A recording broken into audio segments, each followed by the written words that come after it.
Bonjour, on continue avec le cours sur la comparaison des séquences biologiques en abordant aujourd'hui les algorithmes de la programmation dynamique. Et nous allons commencer par l'algorithme de Needleman et Wunsch.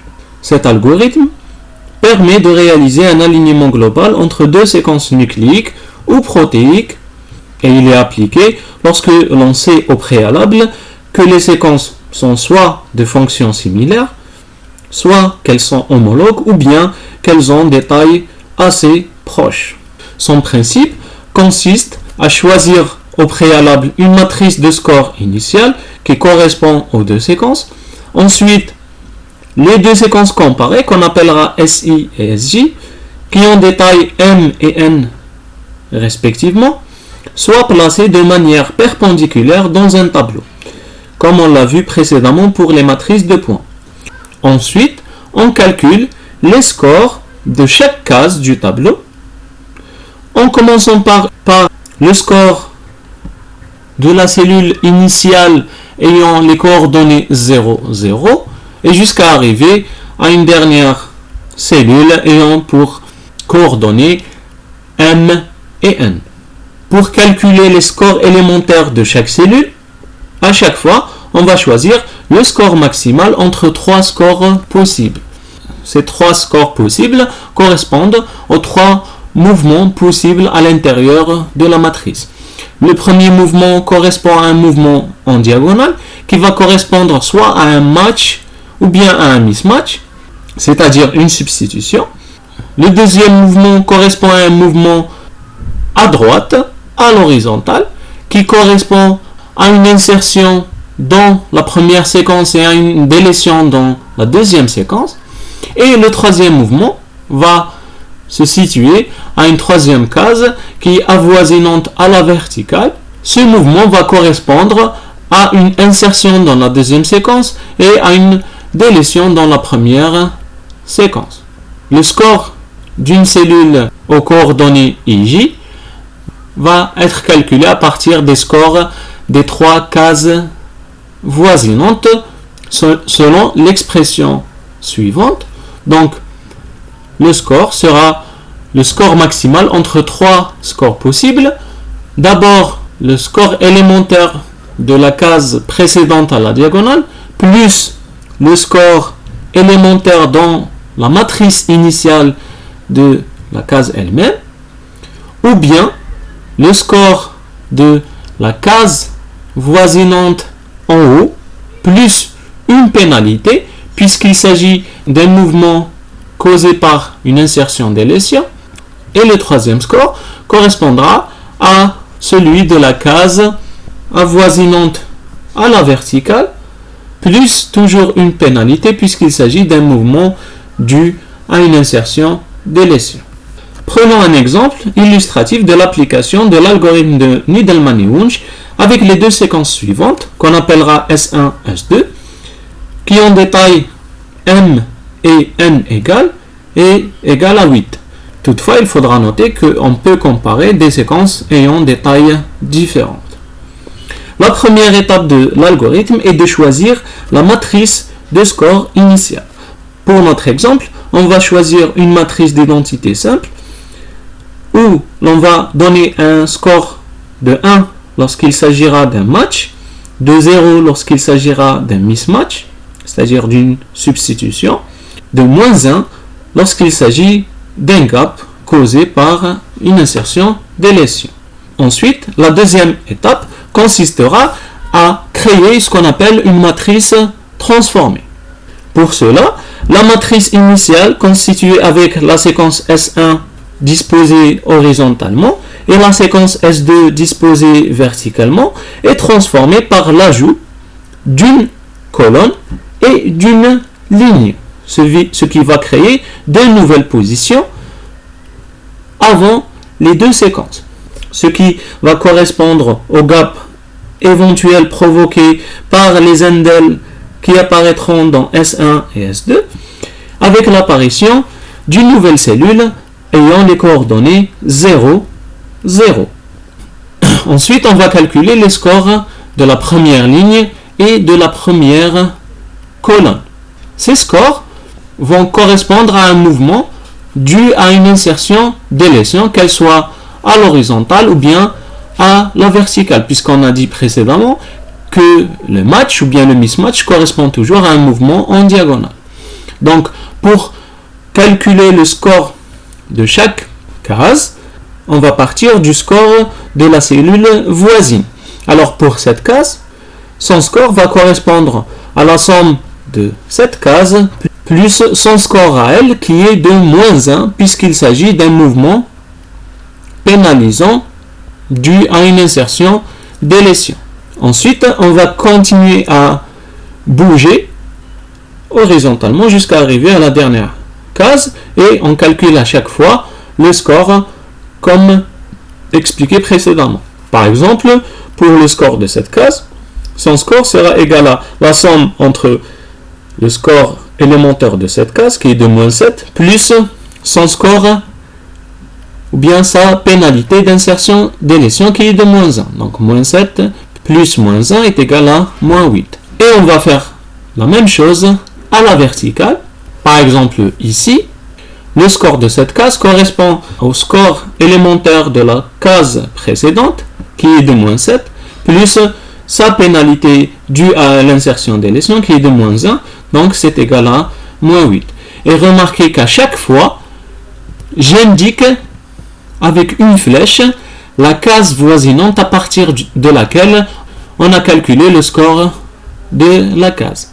Par exemple ici, on a calculé le score en prenant en compte le score de cette case. Donc j'indique avec une flèche que le score a été calculé à partir de la case sous-jacente à gauche. Pareil ici, j'indique avec une flèche que le score de cette case a été calculé à partir du score de la case précédente en indiquant avec une flèche vers le haut. Ensuite, dans l'étape 3, on va calculer les scores de toutes les cases restantes de la matrice transformée. Et on va commencer ce calcul en partant depuis le coin supérieur gauche et jusqu'au coin inférieur droit qui correspond à la case MN. Et cela à chaque fois en appliquant l'algorithme de Needleman et Wunsch. Par exemple, pour cette case dont la position est 1, 1, son score dans la matrice transformée sera le score le plus élevé parmi 3 scores possibles. Le premier sera le score de la case précédente, qui est de 0, plus le score de la case elle-même, donc 1, 1, dans la matrice initiale. Donc, je regarde ici qu'il s'agit d'un match. Donc, s'il y a un match, ça veut dire que le score sera égal à 1, comme on l'a vu précédemment. Donc, le score total sera de 0 plus 1 et sera égal à 1. Ensuite, le deuxième score possible sera le score de la cellule avoisinante à l'horizontale plus une pénalité due au mouvement par insertion délétion. La pénalité dans notre exemple est de moins 1. Du coup, le score sera égal à moins 1, et c'est égal à moins 2. Le troisième score sera celui de la cellule voisinante à la verticale, plus la pénalité de mouvement par insertion délétion, qui est égal à moins 1. Donc, moins 1 est égal à moins 2. Donc, le score de cette case sera le score le plus élevé parmi ces 3 scores. Et bien sûr, il sera égal à 1.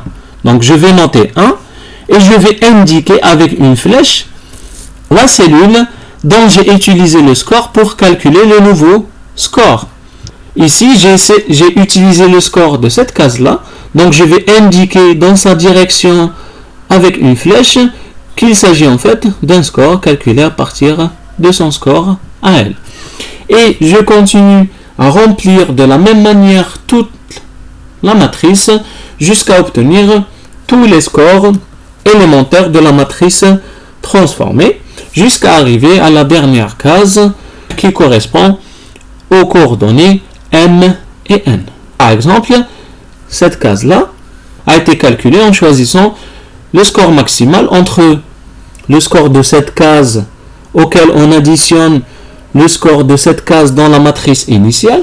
Donc ici, il s'agit entre G et C d'un mismatch, et du coup, le score initial est égal à 0, plus le score précédent, qui est de 2, donc c'est égal à 2.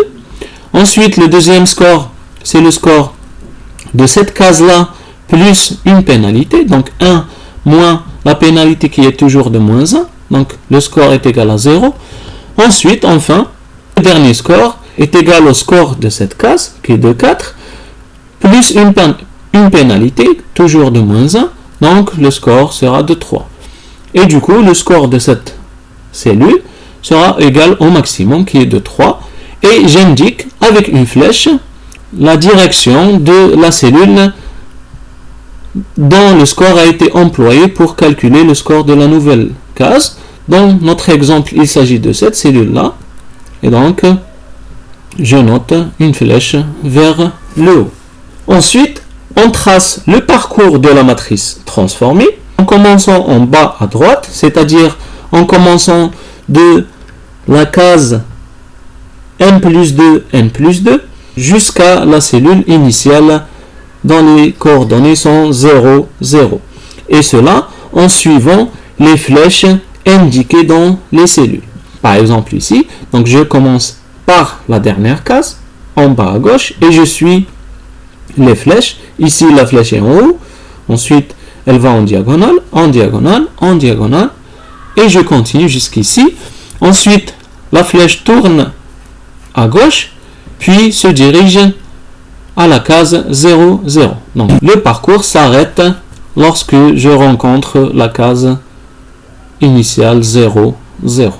Enfin, l'alignement sera construit en commençant de la cellule 0, 0 et en avançant jusqu'à la case n plus 2, n plus 2.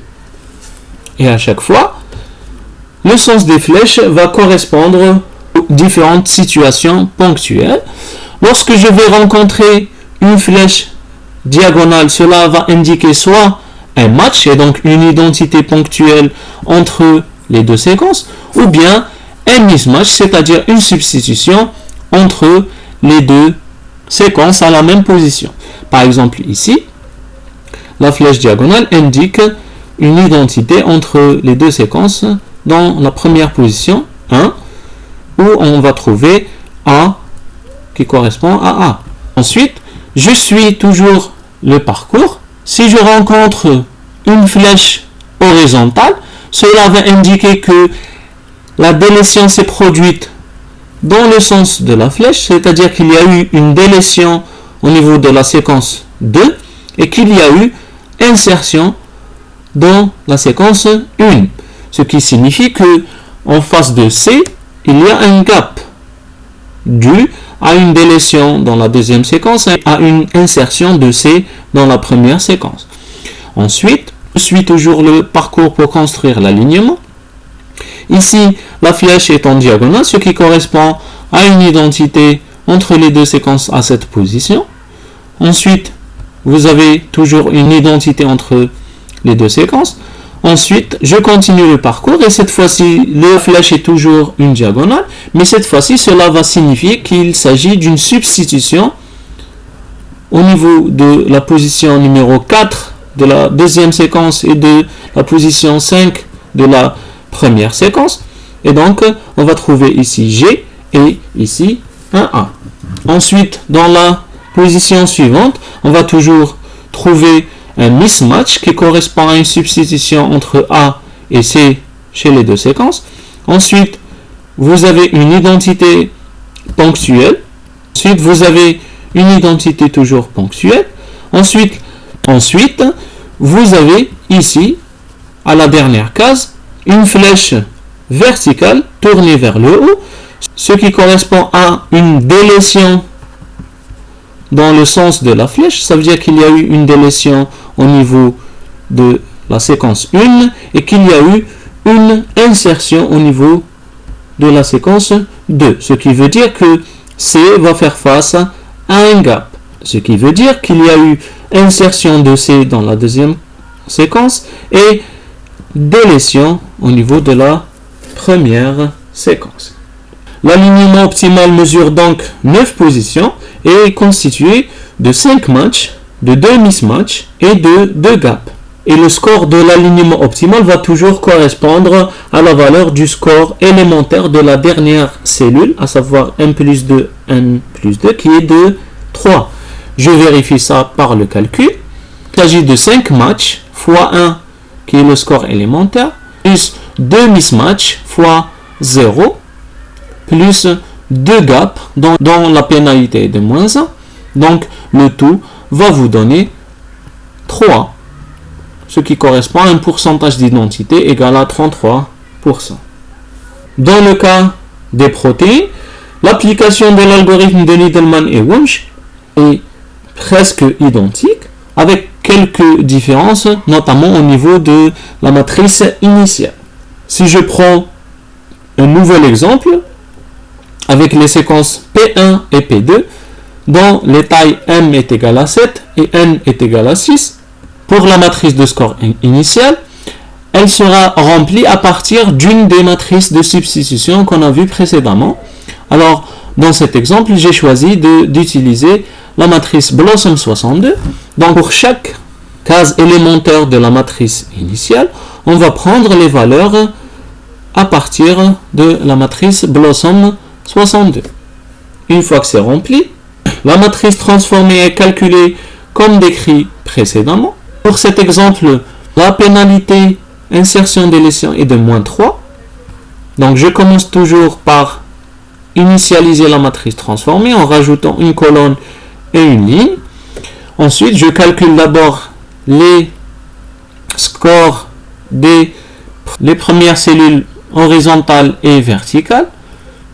Ensuite, je remplis les scores élémentaires de la matrice transformée en appliquant l'algorithme de Needleman et Wunsch. Ensuite, le parcours de l'alignement est tracé en suivant le chemin des flèches, comme pour l'exemple précédent, toujours en partant de la dernière case en bas à droite, en remontant jusqu'à la dernière case en haut à gauche, qui correspond aux coordonnées 0, 0.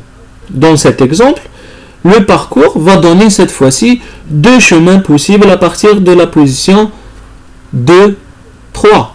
Alors, si j'essaie de suivre le parcours, c'est-à-dire en suivant les flèches de la dernière case en bas à droite, donc lorsque j'arrive ici, je vais constater que en fait, il existe 2 flèches possibles. Ça veut dire que lors du calcul du score élémentaire de cette case, il y a eu égalité entre le score de cette flèche et le score de cette flèche qui ont donné 2.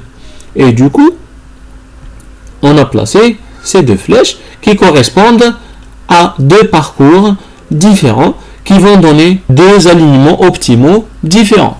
Le premier chemin va suivre la première flèche et va donc suivre cette case, puis celle-ci, jusqu'à arriver au 0. Ensuite, le deuxième chemin va suivre cette cellule, puis va déboucher sur la case 0. Les 2 alignements optimaux seront construits à partir des 2 chemins obtenus. On va constater qu'ils contiennent le même nombre de positions, toujours 7 positions pour les 2 alignements, avec le même nombre de matchs, égal à 3, le même nombre de mismatchs, égal à 3, et le même nombre de gaps, qui est de 1. On va trouver également que leur score de similarité est égal à 13 et correspond toujours au score élémentaire de la dernière cellule en bas à droite. Il est possible d'éviter ces cas de plusieurs alignements optimaux en changeant de matrice de score initiale. Pour le même exemple, j'ai choisi de changer de matrice. Cette fois-ci, j'ai utilisé la matrice PAM 250 avec une pénalité insertion délétion de moins 3 et j'ai obtenu un seul alignement optimal avec un score de similarité égal à 12. Maintenant, passons à un autre algorithme qui est utilisé pour les alignements locaux. Cet algorithme est appelé l'algorithme de Smith et Waterman. Cet algorithme est une modification de l'algorithme précédent qui permet de comparer de manière plus proche et plus sensible des segments sur toute leur longueur à l'intérieur des séquences et retient celui qui maximise le score de similitude entre les segments. Un alignement local est réalisé lorsque la taille des séquences comparées est très différente ou lorsque l'on ignore si elles sont homologues ou si l'on cherche à identifier des zones particulières à l'intérieur des séquences, notamment lorsqu'on cherche la présence de motifs ou bien de sites fonctionnels ou bien d'autres types de séquences particulières. Si les régions communes trouvées entre les deux séquences recouvrent la totalité de celles-ci, alors on peut considérer l'alignement local comme étant un alignement global.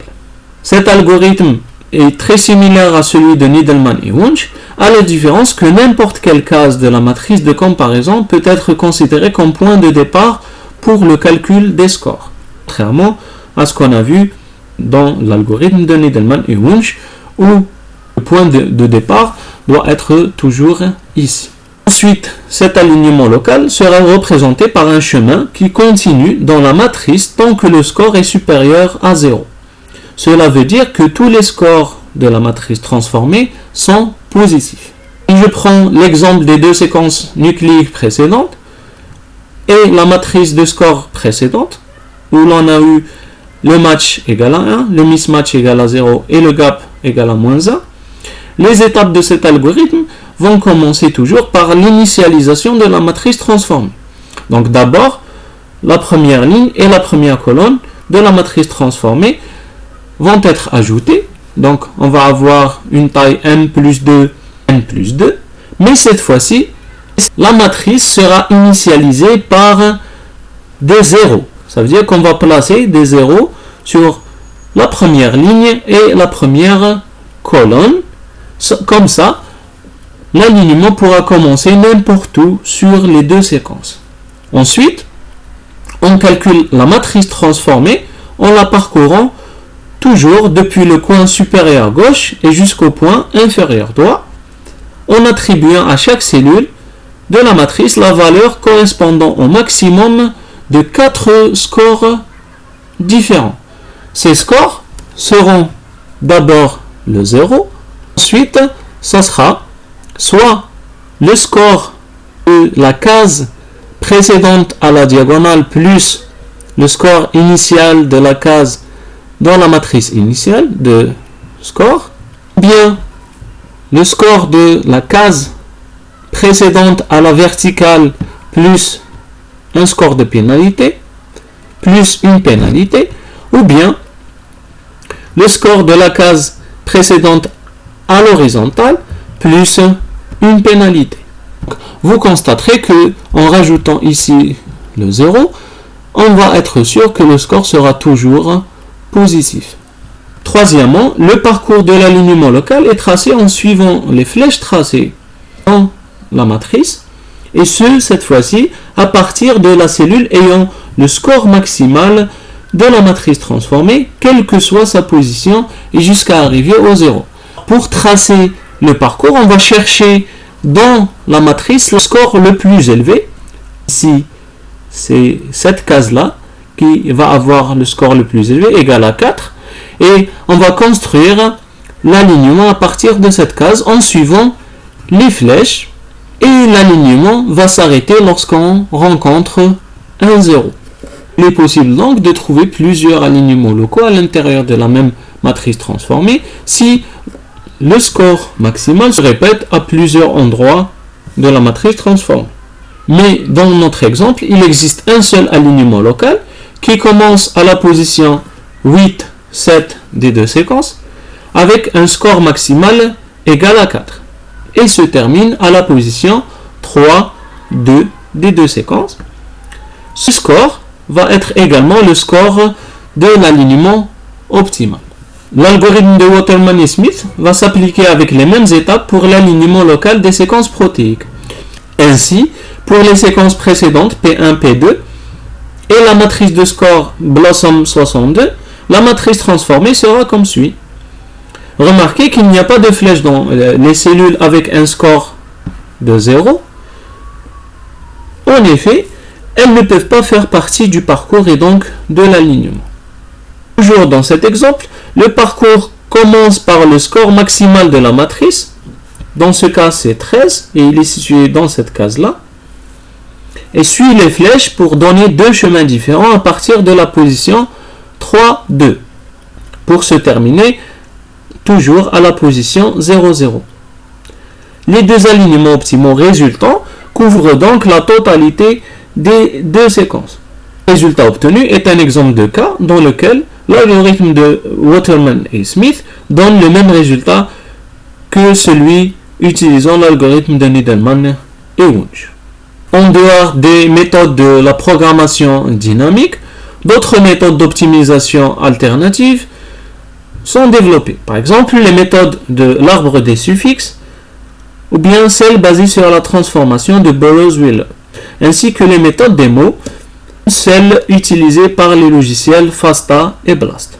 Ensuite, pour l'alignement par paire, plusieurs logiciels ont été développés et ils sont basés sur des approches variées et sont disponibles gratuitement sur Internet. Et dans ce tableau, vous avez plusieurs exemples de logiciels d'alignement global et local qui peuvent être utilisés pour aligner des séquences nucléiques et protéiques de différentes tailles.